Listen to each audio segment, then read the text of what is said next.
What's up, G-Fam? This is Gifted here, and welcome back to another episode, another review, another reaction. Guys, today we're going to be reacting to Mrballen. Last time we reacted to him, I really love the way he tells stories.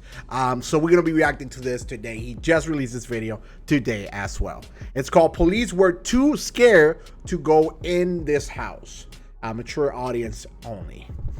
But before we press that juicy play button, guys, if you're new to my channel, I welcome you to my channel. If you consider subscribing, it will be so amazing. Someone on the video, you like what you see, look at the thumbs up and be like, wow, I would truly appreciate that. But without further ado, let's get into what we came here for, and that is Mrballen. I don't like to, you know what I mean, waste you guys' time for too long. Let's get going with this.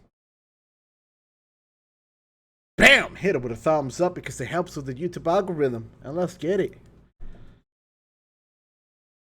Even if the beginning of the story feels a little bit dry, trust me when I say you want to stick around for the ending. This is easily one of the wildest stories on this channel. But before we get into today's story, if you're a fan of the strange, dark, and mysterious delivered in story format, then you've come to the right place because that's all we do, and we upload 3 or 4 times every week. So if that's of interest to you, please invite the like button to come over your house to play Call of Duty with you, but then give them the NES Duck Hunt remote as their controller. Also, please subscribe to our channel and turn on all notifications so you don't miss any of our weekly uploads. All right, let's get into today's story. Let's get it.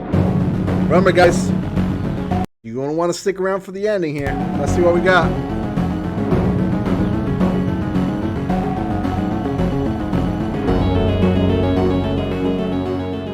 The Chundawats were a big, tight-knit, middle-class family who lived in a cramped city in northern Delhi, India. For generations, their family had been farmers living and working out in the desert, but in 1989, their beloved patriarch, Bhopal Singh, decided it was time for a change. That year, he sold all of his farmlands and then used the money from that sale to move with his wife and his youngest son to the city. And over the next couple of decades, one by one, the rest of Bhopal's children and their families followed him out there to the city and moved in with him. By 2007, there were 12 Chundawats all living under one roof. They made their living by running a grocery/plywood shop on the first floor of their house. The store was quite prosperous, not only because the goods they sold were top-notch, but also because the locals just really liked being around the Chundawats. Bhopal was this big, friendly personality that took on a sort of fatherly role in the neighborhood, and so locals began calling him daddy just like his family did. Bhopal's wife, Narayan,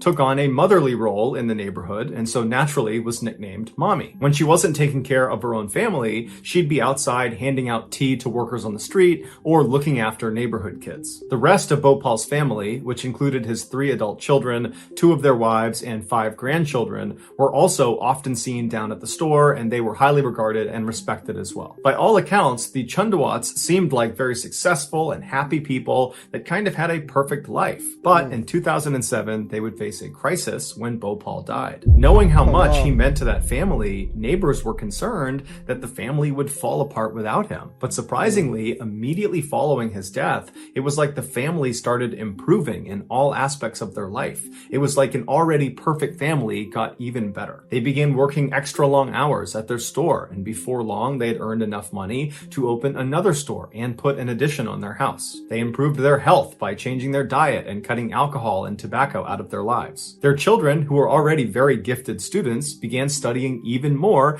and did even better in school. And the whole family, from the youngest to the oldest, became exponentially more devout. While neighbors certainly noticed these changes in the Chundawats, none of them raised any eyebrows. In fact, people were impressed. This incredible family has managed to come out of a huge crisis better off and happier for it. Little did they know that behind the scenes, something totally sinister was driving these changes. Fast forward 11 years to July 1st, 2018. That morning, like every other morning, locals began lining up outside of the Chundawats grocery store, waiting for them to open their doors. The Chundawats were known to be extremely punctual, and at 6 a.m. sharp every day, they opened those doors. But this morning, 6 a.m. came and went, and the store stayed dark and the doors stayed closed. People began calling the Chundawats, but none of them had their phone on. And so eventually a 79-year-old neighbor decided they would just walk up the steps to the Chundawats' house and check on them themselves. And so up they went, they knocked on the door, they yelled out for the family, but nobody came to the door, everything was off.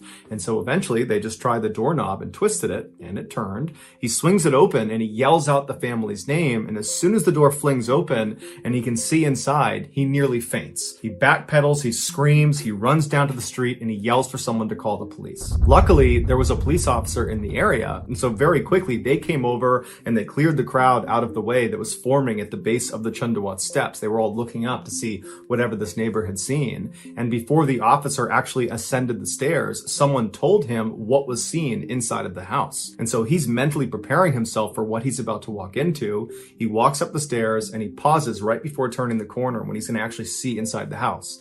He takes a deep breath. He knows what he's going to see. He turns the corner, he walks inside, and he's still completely shocked at what he's seeing. He would only be able to stay inside of the house that first trip for about 10 seconds before he too turned around and ran out of there. He would say it was just too much. It was one of the worst things he had ever seen, and that he hopes he never has to see anything like that ever again in his career. Eventually, the police would go back inside the Chundawats' house, and after looking around, they would find 11 hidden diaries. And in these diaries would be the full, awful story of what happened to that family. In the first few days following Bhopal's death in 2007, the family called a priest to lead them in a prayer honoring their lost loved one. And during this prayer, Lalit, who was Bhopal's youngest son, at the time he was in his 30s, he began chanting. And as soon as he did, the rest of his family stopped what they were doing and just stared at him. They couldn't believe what they were hearing. A few years earlier, Lalit had been in this horrible accident where plywood had fallen off of a shelf and hit him in the head, nearly killing him. He survived the ordeal, but the damage to his head left him unable to speak. But now, here he is chanting and speaking. And so as his voice grew stronger and stronger as he was What? Dude, that's weird. doing this chant, the other family members just continued to watch him and listen to him, and then they began whispering to each other, "Daddy has returned." Following this prayer session, Lalit kept his voice, and he began keeping a diary, the first of the 11 he would ultimately fill. The first few entries in that first diary were fairly normal. They were just reflections on his day or on his life, but pretty quickly, the entries took a major turn. The first strange entry occurred on September 7th, 2007. To that point, Lalit had been writing in kind of narrative format about his life and whatever it was he was writing about, but it just kind of abruptly stopped, and in its place was this really deliberate instruction for his family. It said they all needed to get a black and white photo of Bhopal, their patriarch, and put it in front of them, and then pray they're able to rid themselves of their old habits. From this point onward, the diary entries became more frequent,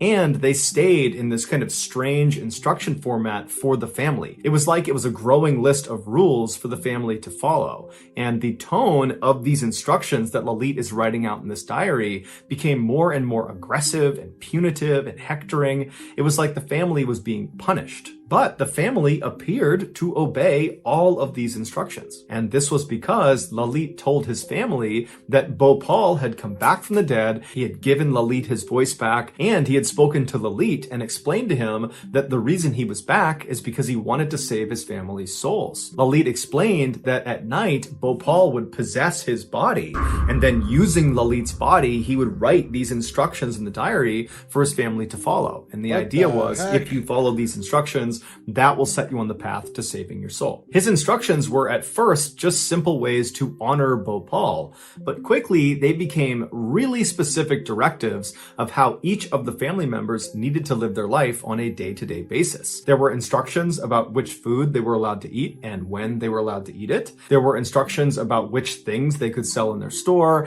and there were instructions on how to invest their profits. That's crazy, bro. I don't... What do you think it could... Do you guys think that really something like that could happen? Like just take over you? I I would think only like a demon, you know what I mean? Something like that. A demon might, be able to take over you like that. I don't know. And there were countless instructions on how they should be praying and when they should be praying. Every night, just before 9 p.m., the family was instructed to stop whatever they were doing and head back to the house. And if anybody asked them what they were doing, they were supposed to tell them that grandfather was coming. And so they would all convene in a room inside of their house and they would wait. And then at some point, Lalit would walk into the room. He would sit down in front. And then right at 9 p.m., he would become possessed by Bhopal, and then Bhopal would lead a 15 to 30 minute long prayer. Eventually, Lalit began observing a vow of silence, and he told his family that if and when you hear my voice again, it's not Lalit, you're only hearing Bhopal. In the eyes of his family, Lalit was no longer Lalit. Lalit had become Bhopal, or I guess Bhopal had become Lalit. But either way, Bhopal was back, and so with the exception of Lalit's mother, everyone in his family began referring to him as Daddy. Over the years this went on, the neighbors did pick up on the family's strange behavior, specifically Lalit's strange behavior. But no one ever said anything about it because despite the weirdness, the family seemed like they were really flourishing. They looked healthier, they were making more money, the grandchildren were excelling in school, and they just generally looked really happy. And so fast forward to June of 2018, which is the month before the neighbor and then police officer sees this horrible thing in the Chundawat household. That month, June, was an especially happy time for the Chundawat family because one of the grandchildren had announced they were going to get married. And so on June 17th, they have this huge engagement party. The whole family's there. They're dancing for joy about this incredible announcement. And then they began shifting their focus to planning this wedding that everyone is so excited about. A couple of weeks later, on June 29th, the Chundawats had their neighbor over for dinner, and that neighbor would later say that nothing seemed amiss, and over dinner, all the family wanted to talk about was this incredible wedding they were planning and how excited they were to go to it. And this wedding was several months away. Less than 48 hours after this dinner, the Chundawats failed to open their grocery store, and so the neighbor goes up the stairs, he opens the door, and he sees 10 members of the 11-person Chundawat family dangling from nooses in the front hallway. They were hanging very close together in a circular pattern that looked very intentional. Their hands and their feet were bound. They were blindfolded with strips of cloth. Yo, that's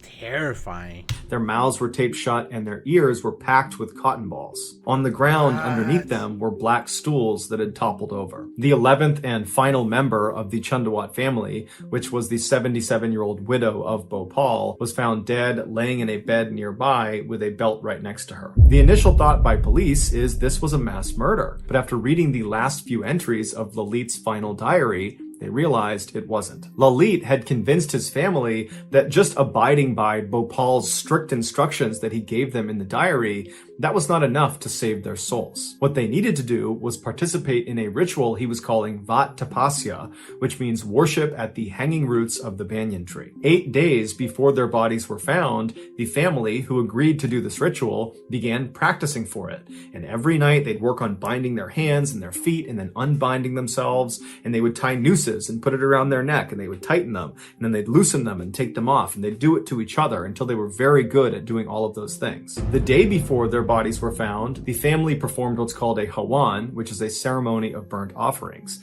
And then afterwards they ordered food and then tied their dog up outside. At 10 p.m., one of the grandchildren and her mother left the house and went to a store and then were caught on camera walking back to the house carrying these black stools that they would later use in the ritual. Just after midnight, it was time for the family to get in position. The parents helped their children put on their bindings, they got them up on their stool, and they put their nooses around their neck and cinched it down tight and told them to wait.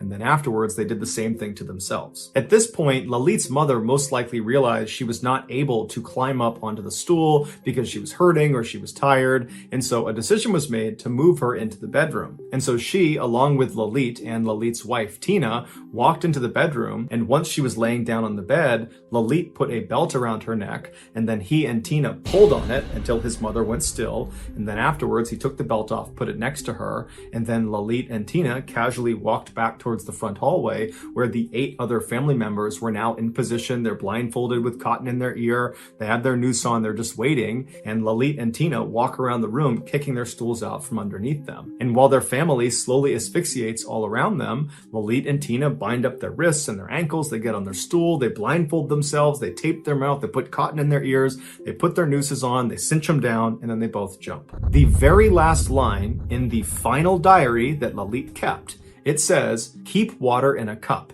I will appear and save when color changes." This ritual was supposed to allow the family to see Bhopal in person. Lalit told them that as soon as they were hanging, the skies would open up, the earth would tremble, and Bhopal would walk right into the room and save them from their death. And they were going to be able to prove that he was there, because not only would they have lived through this ritual, but also Bhopal was going to change the color of the water in the cup that was left out near their bodies. The family had even left the front door unlocked to make it even easier for Bhopal to come in and save them. The Chundawats were not committing suicide. They believed they were going to survive this ritual. This is why just 2 days earlier at that dinner with the neighbor, they were eagerly talking about this wedding that was off in the future they were planning, because they believed they would get to attend it, even though they knew in 2 days they'd be performing this Vat Tapasya ritual. Ultimately, investigators closed the case as a mass suicide, citing the cause as shared delusion. So that's going to do it, guys. If you found the secret in today's episode, let us know in the comments section what it is. Bruh, that's wild, man. That is wild. My gosh. How do some people even...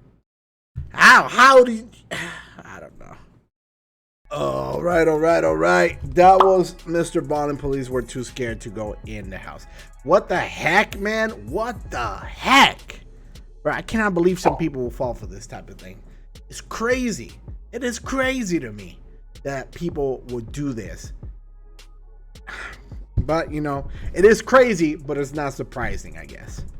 Because, man, people fall for all sorts of crazy stuff. I don't even know how they do it. I don't know how they do it. I really don't know.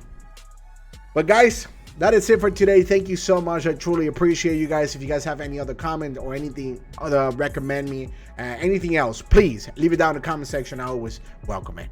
But if you guys want to keep in touch with me, you can find me on Instagram right here. Or you can hit me up on Twitter right here.